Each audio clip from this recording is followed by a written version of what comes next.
BFM Bourse, Culture ETF.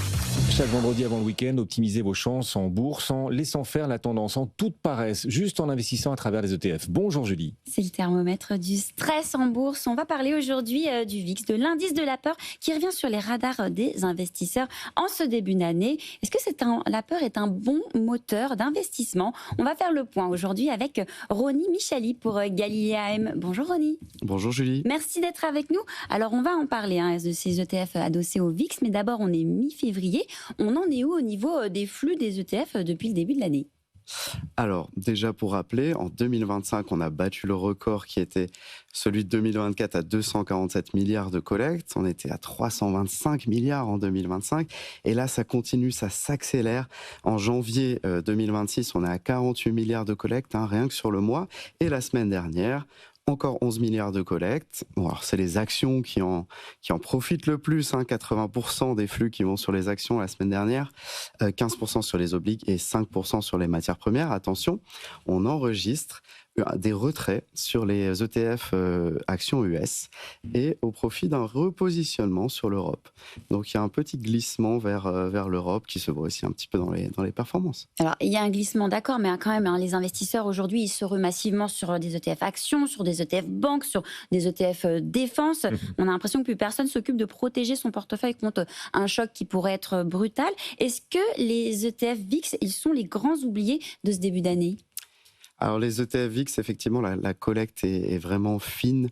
125 millions en février, 227 millions en janvier. C'est vraiment une collecte anémique par rapport à ce que je vous ai annoncé sur les flux juste avant. En plus, c'est des flux mondiaux, alors qu'avant, on parlait uniquement de l'Europe. Donc c'est une collecte très très faible.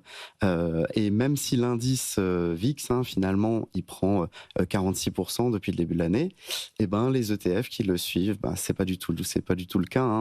On va dire le meilleur ETF qui suit vraiment finement la performance du VIX, lui, ne prend que 9% depuis le début de l'année. Effectivement, mais alors c'est paradoxal de vouloir couvrir son portefeuille en investissant dans l'indice de volatilité, dans l'indice de la peur, en mettant de la peur dans le portefeuille. Des ETF VIX pour se couvrir, c'est vraiment très, très adapté?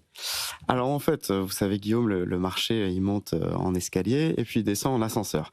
C'est pour ça que la volatilité à la hausse, elle est faible. Et quand le marché baisse, la volatilité, elle est beaucoup plus forte. C'est pour ça que la volatilité est anticorrélée finalement des marchés actions. Et donc, on peut se dire, ça peut être un actif parachute. Finalement, on investit sur le spot de la volatilité et puis ça va nous couvrir le portefeuille. Malheureusement, vous pouvez pas aller chez votre banquier et lui dire j'aimerais bien acheter de la volatilité. Oui. Ça n'existe pas, c'est virtuel.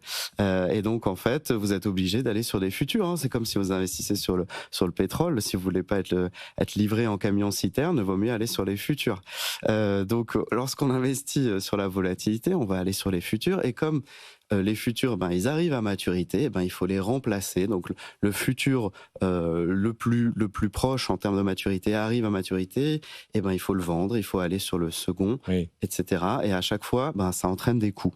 Oui, alors des coûts, sachant que le marché quand même aussi traverse des périodes parfois très calmes, est-ce qu'investir dans des ETF VIX, donc pour jouer la volatilité, quand le temps est calme, c'est pas une perte de temps, voire une perte d'argent quelque part? Absolument. En fait, quand le marché est calme, vous allez avoir la structure par terme de la volatilité, c'est-à-dire la structure des futurs de volatilité qui est croissante. Et donc du coup, si vous vendez le futur à court terme et que vous achetez celui qui est un petit peu plus long terme, vous allez avoir quelque chose que vous vendez peu cher contre quelque chose que vous achetez cher. Et donc, vous allez avoir comme ça un roll cost, donc un coût de roll, qui fait que vous perdez, toutes choses égales par ailleurs, de l'argent de manière certaine s'il ne se passe rien sur le VIX, si la période est calme.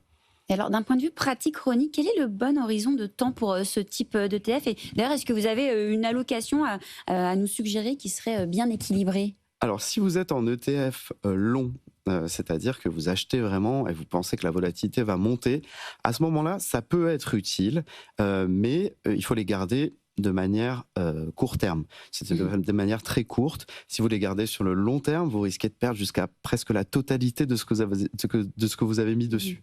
Donc ça, c'est pour les ETF longs. On se dit, si on perd tout en long, peut-être qu'on se met en short, alors là, on va tout gagner. Ça marche pas forcément non plus, parce que effectivement, la volatilité, lorsqu'elle monte, si vous êtes en short, et ça monte très brusquement, la volatilité, c'est l'indice de la peur sur les marchés financiers. Ça fonctionne comme l'adrénaline, avec des pics, qui est l'hormone de la peur dans le corps humain. Donc effectivement, quand ça monte de manière très importante, du coup, vous pouvez vous retrouver avec un très gros drawdown. Et donc, être en short, ça marche pas forcément non plus. Alors peut-être essayer en long short. Alors ça existe très très peu. J'ai trouvé un ETF qui fait ça aux États-Unis. C'est le Simplify Volatility Premium ETF. Ils ont des noms un peu tarabiscotés. Tout à fait. Il est short des futurs sur la volatilité. Et il couvre le fait que la volatilité peut monter de manière très forte en achetant des calls sur l'indice VIX. Merci beaucoup, Ronnie Micheli. Je rappelle que vous êtes le PDG de Galilée AM.